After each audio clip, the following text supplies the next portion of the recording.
We are going to learn one of recovery algorithm, that is log based recovery. तो recovery हमें required कब होती है? In case आपका कोई डेटाबेस है, ठीक है, और आपने उसके किसी आइटम को एक्सेस किया और बफर में ले आए. This is buffer, that is main memory या टेम्परेरी मेमोरी आप एज्यूम कर सकते हैं. और उसमें उस आइटम को आपने लिखा, तो इस आइटम को इस बफर में आप रीड और राइट ऑपरेशन परफॉर्म करते हैं. तो ये टेम्परेरी रीड और राइट ऑपरेशन जो है वो इस टेम्परेरी स्टोरेज पे ही एग्जिस्ट करता है. ये आपका डायरेक्ट डेटाबेस को अपडेट नहीं करता. उसके बाद जब कमिट आप करते हैं तब ये कहीं जा करके डेटाबेस को अपडेट करता है. तो लॉग बेस रिकवरी में हम क्या करने वाले हैं कि हम एक लॉग मेंटेन करेंगे, सारे रीड एंड राइट ऑपरेशन का एक लॉग मेंटेन करेंगे. और लॉग कैसे मेंटेन करते हैं? जैसे हमने लास्ट क्लास में देखा कि जैसे ही कोई ट्रांजेक्शन T0 है वो स्टार्ट होगा तो हम उसका लॉग इस तरीके से मेंशन कर देंगे, T0 स्टार्ट हो गया है, ठीक है. और फिर उसमें रीड राइट का ऑपरेशन परफॉर्म करते हैं कि अगर कोई वैल्यू अपडेट होती है तो T0 जो है X को अपडेट करता है V1 V2 से, तो हम मेंशन कर देते हैं. और उसके बाद अगर इन केस आपका कमिट या एबॉर्ट होता है तो T0 हम कमिट भी लिखते हैं. अगर एबॉर्ट हुआ तो T0 एबॉर्ट लिखेंगे. तो ये लॉग मेंटेन करने के मेथड हैं. इस तरीके से इंस्ट्रक्शन से हम लॉग मेंटेन करते हैं. तो जब आपका सिस्टम क्रैश होगा, ठीक है, तो सिस्टम क्रैश में हम एक एजम्पशन ले रहे हैं बिफोर लॉग बेस रिकवरी. वो एजम्पशन क्या है? फेल स्टॉप एजम्पशन है. फेल स्टॉप एजम्पशन में क्या होगा कि हम एज्यूम करेंगे कि आपका जो सिस्टम क्रैश हुआ है उससे जो परमानेंट डेटा बेस है आपका वो अफेक्ट नहीं होगा. मतलब कहीं ना कहीं आपका बैकअप है जिसको आप यूज कर सकते हैं रिकवरी में. That is fail stop assumption. अब लॉग बेस रिकवरी जो है 2 टाइप्स के हैं. एक डिफर्ड डेटाबेस मॉडिफिकेशन, एक immediate database modification. Deferred database modification में क्या है कि transaction do not immediately update database. It's mean अगर आपका बफर में कितने भी रीड राइट ऑपरेशन कोई ट्रांजेक्शन परफॉर्म कर रहा है वो डेटाबेस को अपडेट नहीं करेगा तुरंत, ठीक है. केवल उसका लॉग जो है वो आपका अपडेट होगा.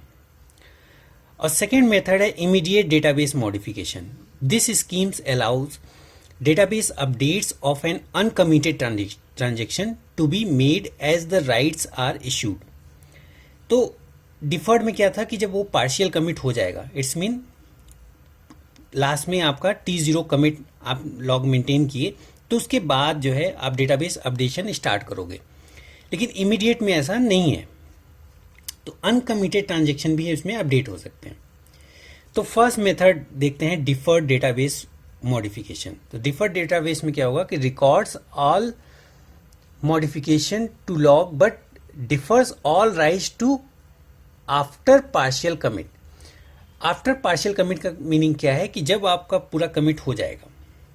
क्योंकि आप देखें जब सिस्टम क्रैश कब होता है, जैसे सिस्टम क्रैश हुआ तो जैसे सिस्टम क्रैश हुआ तो आपने जो है जब लॉग को चेक किया, जब आपने लॉग को चेक किया तो लॉग को चेक करने में आपका कोई ट्रांजेक्शन मान लो T0 है, तो जब आप उसके लॉग को चेक करोगे तो लास्ट में या तो T0 कमिट होगा और या नहीं होगा. तो मतलब अगर T0 कमिट जो है, अगर T0 जो है ट्रांजेक्शन है, अगर T0 कमिट आपको या तो फाउंड होगा और या तो नॉट फाउंड होगा. तो नॉट फाउंड स्टेज में आपको कुछ नहीं करना है, ठीक है, आपको डेटाबेस अपडेट ही नहीं करना है. अगर फाउंड हुआ तो आपको अपडेशन स्टार्ट कर देना है. तो जितने भी राइट ऑपरेशन हैं उस ट्रांजेक्शन में उसके अकॉर्डिंग आप अपडेशन परफॉर्म कर देंगे डेटाबेस में. अच्छा, इन केस क्या हुआ कि during the updation again system crash हो गया. आपने एक राइट परफॉर्म किया बट दूसरा परफॉर्म नहीं हो पाया, सिस्टम जो है क्रैश कर गया. तो डिफर्ड डेटाबेस मॉडिफिकेशन में क्या होगा कि आप फिर से जो है रीडू परफॉर्म करेंगे, रीडू ऑपरेशन परफॉर्म करेंगे, फिर से डेटाबेस को अपडेट करेंगे अगर उसमें आपका कमिट एग्जिस्ट कर रहा है. तो it's mean deferred database modification में हम कब जो है डेटाबेस अपडेट करते हैं, जब उसमें आपका T0 स्टार्ट मतलब ट्रांजेक्शन स्टार्ट और ट्रांजेक्शन कमिट के लॉग मेंटेन हो। अगर उसमें नहीं है तो हम उसमें उसका कुछ भी नहीं करते। अगर इन बिटवीन ट्रांजेक्शन किसी एक राइट के बाद क्रैश हो गया है तो हम उसको डेटाबेस से अपडेट नहीं करेंगे डिफर्ड डेटाबेस मॉडिफिकेशन में।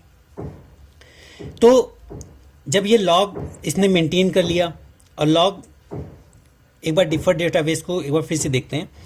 एक आइटम आपने यहाँ लिया, उसको अपडेट किया किसी ट्रांजेक्शन के थ्रू, ठीक है, और मान लो एक्स और वाई दो आइटम्स आपने एक्सेस किए। एक्स जो है कुछ वैल्यू वाई को ट्रांसफ़र करना चाहता है, तो आपने रीड राइट करके उसमें वाई को ट्रांसफ़र किया, उसका लॉग मेंटेन किया, और जैसे ही T0 कमिट आया, मतलब पार्शियल कमिट हो गया है। पार्शियल कमिट का मीनिंग क्या है कि बफर में कमिट तो हो गया है बट डेटाबेस अपडेट नहीं हुआ है, तो और आपका सिस्टम क्रैश कर गया, तो इसका मतलब डेटाबेस में अपडेट नहीं है।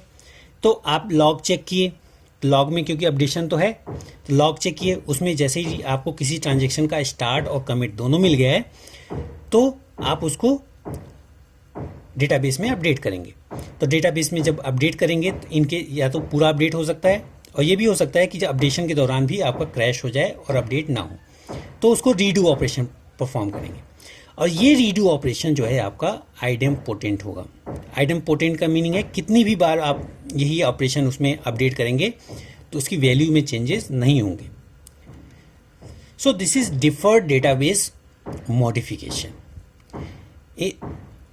on the basis of log based recovery. Thank you.